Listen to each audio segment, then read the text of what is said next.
Olá, meus irmãos, que a paz do Mestre Jesus esteja em nossos corações. Vamos continuar o estudo do Livro dos Espíritos a partir da questão 940, Uniões Antipáticas. Vamos lá? 940. A falta de simpatia entre seres destinados a viver juntos não constitui igualmente fonte de dissabores, tanto mais amargos porque envenenam toda a existência? Muito amargos, realmente. Trata-se, porém, de uma dessas infelicidades de que sois, na maioria das vezes, a causa principal. Em primeiro lugar, são vossas leis que estão erradas, pois acreditais, porventura, que Deus vos obrigaria a permanecer junto dos que vos desagradam? Depois, nessas uniões, geralmente buscais a satisfação do orgulho e da ambição, mais do que a felicidade de uma afeição mútua. Então sofreis as consequências de vossos preconceitos. Naturalmente, o livro foi escrito em 1857, então ainda os usos e costumes eram da indissolubilidade do casamento. Hoje, na nossa sociedade, isso não ocorre mais, né? Mesmo diante da igreja, as pessoas se divorciam. Aqui, a resposta e a pergunta feita por Kardec, ela está relacionada com aquela situação de obrigatoriedade. O pai exigia que a filha se casasse com fulano de tal para unir posses, para ter uma vida confortável, sem que houvesse ligação entre eles. Hoje não acontece mais. As pessoas se unem mais pelo sentimento do que pelos interesses, apesar de que ainda existe as relações do egoísmo e da ascensão social envoltas em torno do matrimônio. Mas pensando assim, Deus jamais iria obrigar alguém a continuar vivendo uma experiência que lhe trouxesse dor. Então, se nós nos desiludimos diante das nossas uniões, dos relacionamentos, nada nos impede de que nos separemos, desde que consigamos manter em nossos corações a serenidade. Então, o que nos atrapalha, o que nos traz dor e aflição, é a mágoa, o rancor, a busca do culpado. O nosso casamento não deu certo porque ela não fez isso ou ele não fez aquilo. E isso traz consequências, né? Que são sentimentos deletérios. Mágoa, rancor, ódio, desejo de vingança. Tudo isso ainda faz da nossa sociedade exemplos de muito sofrimento em relações, né? Chegando ao feminicídio ou ao homicídio, né, em alguns casos, onde a separação leva a uma violência dessa natureza.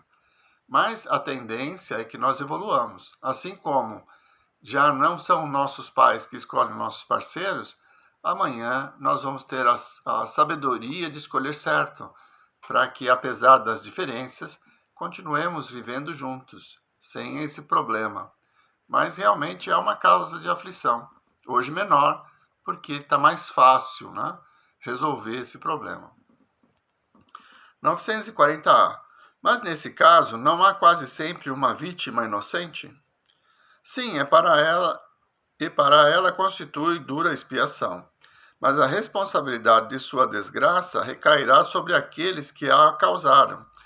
Se a luz da verdade já houver penetrado sua alma, a vítima buscará o consolo em sua fé no futuro. Aliás, à medida que os preconceitos diminuírem, as causas dessas desgraças íntimas também desaparecerão. Então, quando a filha era obrigada a casar com alguém que ela não amava, ela ia sofrer, ia ter problemas no relacionamento, porque a mulher naquela época era propriedade do marido. Hoje as coisas mudaram, como foi dito aqui. Aliás, à medida que os preconceitos diminuírem, as causas dessas desgraças íntimas também desaparecerão. Então, à medida do possível, está ocorrendo já na nossa sociedade. Mas não existe vítima inocente na realidade, não? A cada um de nós é dado segundo as nossas próprias obras. Então, de repente, uma união forçada, uma vida de submissão, às vezes de maus tratos, ela está relacionada com a necessidade de resgate. Porque Deus não seria justo Se uma pessoa pura, ou simples, que tenha mérito de ter uma vida feliz, passe por uma situação dessa. Que Deus é esse, então, que permite que aquele espírito passe por uma situação tão delicada, a ponto de submissão, de maus tratos, como ocorria naquela época do Kardec e até alguns anos atrás na nossa própria sociedade? Então, não existe efeito sem causa. É difícil, às vezes, de aceitar, mas é um caminho. Se nós tivermos a fé suficiente para confiar que Deus é infinitamente justo e misericordioso, nós vamos olhar para essas situações como grandes oportunidades de resgate, em que o espírito escolhe renascer nessa condição, vai viver os maus tratos, dando a oportunidade para o parceiro evoluir e não agir dessa forma, mas tendo a chance de resgatar os erros do passado. Tudo está certo. Nós é que não temos a visão mais ampla das necessidades de cada ser. Então, olhar numa situação isolada pode nos levar a conclusões erradas. Ah, Deus é injusto, porque aquela moça, muito educada, muito bem, de boa família, casou com uma pessoa ruim, que a fez sofrer demais. E ela persiste, né? Quantos casos não tem em que existe violência doméstica e quando a esposa que é agredida é procurada, ela defende o marido. Acredita que a culpa é dela. Então, todas essas relações, elas estão envoltas em vidas anteriores, em causa e efeito, porque ninguém sofre aquilo que não tem necessidade de sofrer. Senão Deus não seria justo. Muito bem. O próximo tema é temor da morte. 941. Para muitas pessoas, o temor da morte é uma causa de perplexidade. De onde lhes vem esse temor, já que tem diante de si o futuro? Não há fundamento para semelhante temor. Mas, que queres? Desde a infância procuram convencê-las de que há um inferno e um paraíso e que mais certo é irem para o inferno, visto que também lhes disseram que o que está na natureza constitui pecado mortal para a alma. Assim, quando essas pessoas se tornam adultas, se tiverem um pouco de discernimento, não poderão admitir tais coisas e se tornam ateias ou materialistas. É dessa maneira que são levadas a crer que nada mais existe além da vida presente. Quanto aos que persistiram em suas crenças da infância, esses temem o fogo eterno que os queimará sem os consumir. A morte não inspira ao justo nenhum temor, porque com a fé ele tem a certeza do futuro.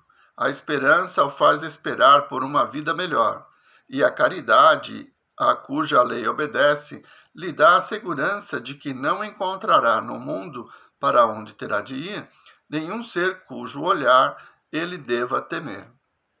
É muito interessante, não é? Para nós espíritas, a certeza da continuidade da vida é evidente, porque nos trabalhos mediúnicos existe o intercâmbio. Pessoas sem o corpo ou desencarnadas, pessoas que já morreram, vêm, se manifestam, trazem suas dores, seus sofrimentos, suas aflições. Então, é uma coisa estranha dizer assim, um espírita teme a morte, mas teme. Porque no íntimo nós sabemos quem somos, ou o que somos nesse momento da existência. Né?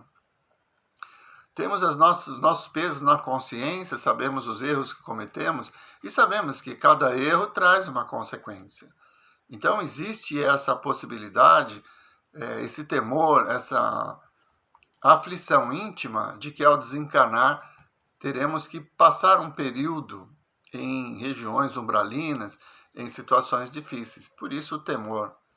Porque nós sabemos o que fizemos dessa vida, quais foram as nossas intenções, nossos pensamentos. Por isso que ele diz, o justo não teme a morte, porque esse tem a consciência tranquila. Ele viveu em função da lei de amor, de justiça, de caridade, e sabe que ao desencarnar, ele vai estar num plano melhor, sem inimigos, porque procurou respeitar e atender as pessoas que viveram com ele. Mas é difícil isso. Nesse estágio evolutivo que nos encontramos, é difícil alguém que olha para trás ao longo da vida, que nem eu vou vou fazer já 64 anos, e olhar e falar assim, ó, durante os 64 anos eu fui justo, honesto sim, isso com certeza, mas que eu fui justo com as pessoas, que nunca ofendi ninguém, que as minhas atitudes sempre foram compreendidas e aceitas, que eu não fiz nenhum inimigo. Não dá. Não dá para afirmar isso. Porque como somos diferentes, o que eu acho certo, o outro não acha, e aí o conflito. Então, por isso, existe um pouco de temor sobre a realidade após a vida. Mas, lendo toda a literatura, nós vemos, por exemplo, no best-seller, que é o livro Nosso Lar, a condição em que André Luiz desencarna e ele passa no umbral, revoltado pelo seu desregramento. Mas no momento em que ele faz uma prece, ele é socorrido. Então, nós aprendemos dentro da doutrina que a humildade, o reconhecimento das próprias imperfeições podem aliviar os nossos sofrimentos no pós-vida. Isso nos consola. E essa certeza é que vai diminuindo o medo da morte. Vamos ver o comentário do Kardec. O homem carnal, mais preso à vida corporal do que à vida espiritual, tem na terra penas e gozos materiais. Sua felicidade consiste na satisfação fugaz de todos os seus desejos. Sua alma, constantemente preocupada e angustiada pelas vicissitudes da vida, mantém-se num estado de ansiedade e de tortura perpétuas. A morte o assusta, porque ele duvida do futuro e porque tem de deixar no mundo todas as suas afeições e esperanças. O homem moral, que se colocou acima das necessidades artificiais criadas pelas paixões, experimenta já neste mundo prazeres que o homem material desconhece.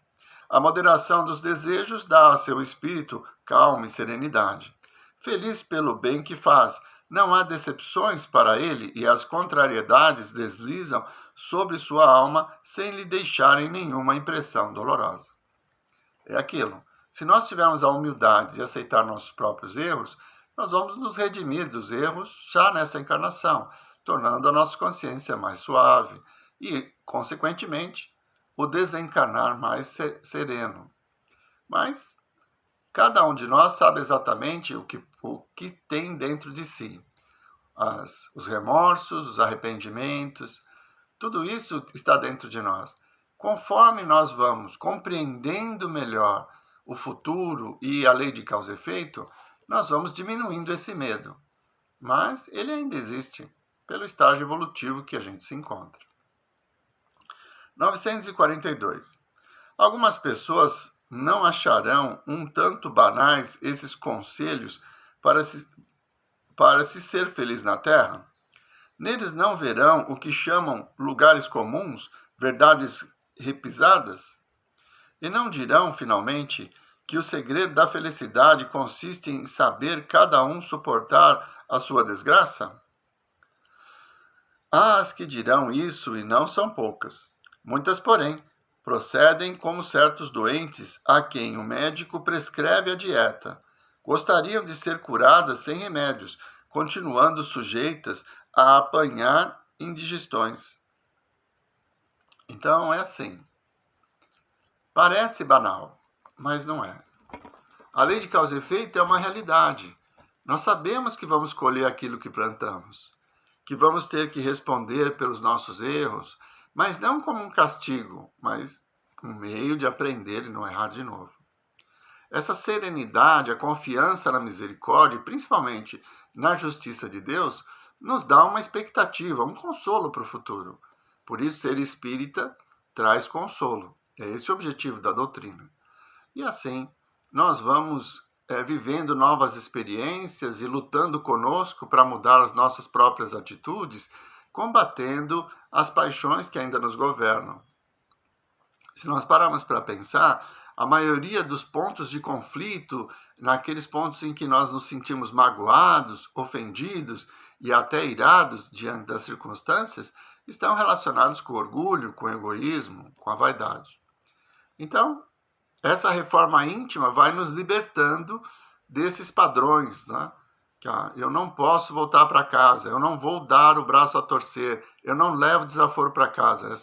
Esse é o ditado.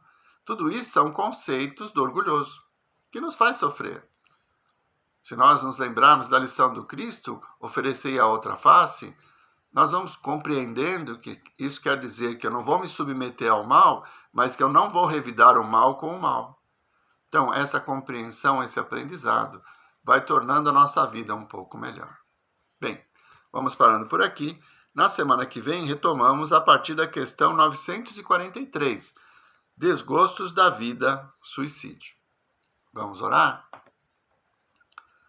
Nós vos agradecemos, Senhor, por mais esses momentos em que pudemos ter convosco, pelos conhecimentos adquiridos que vão nos libertando da dor, das aflições, e aos poucos compreendendo na imortalidade do Espírito, na justiça do Pai, mas acima de tudo, na sua infinita misericórdia e amor, vamos suportando melhor a vida e de uma forma resignada, caminhamos nessa estrada que nos levará à perfeição. Muito obrigado, Senhor. Muito obrigado, meus irmãos. Uma boa semana a todos.